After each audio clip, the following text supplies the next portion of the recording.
kørte, og du selv skulle finde vej.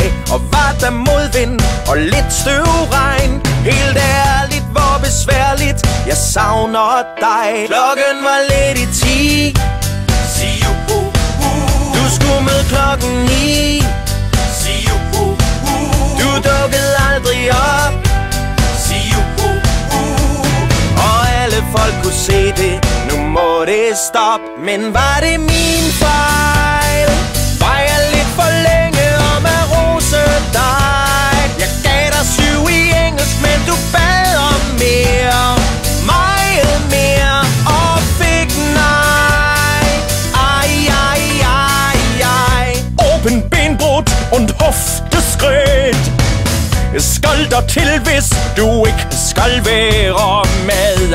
Og på hesten und så afsted. For nu det nu, lille du, for vi mangler en ving. Klokken var lidt i 10. see Du skulle være nummer 9. see Du dukkede aldrig op, see und alle folk kunne se det. Nu må det stå. Men var det min fejl? Jeg ved jo godt, at jeg kan være streng und stejl. Er altid første vælger, når vi laver hold. Til høvdingbold, tilgiv mig.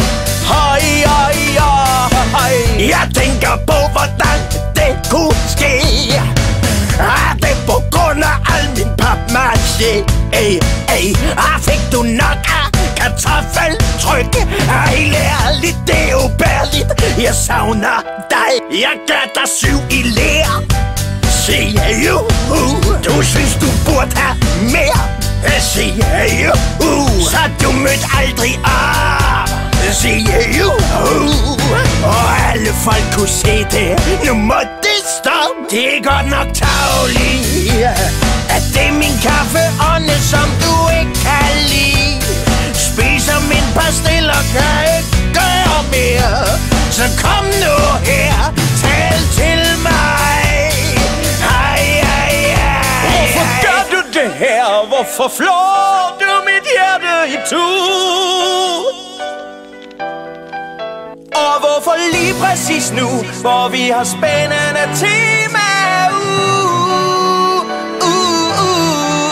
Det er ikke det samme det her, når du kun er lavet af liv.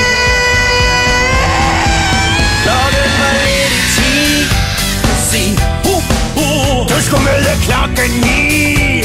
see Du dukkede aldrig op, see og alle folk kunne se det.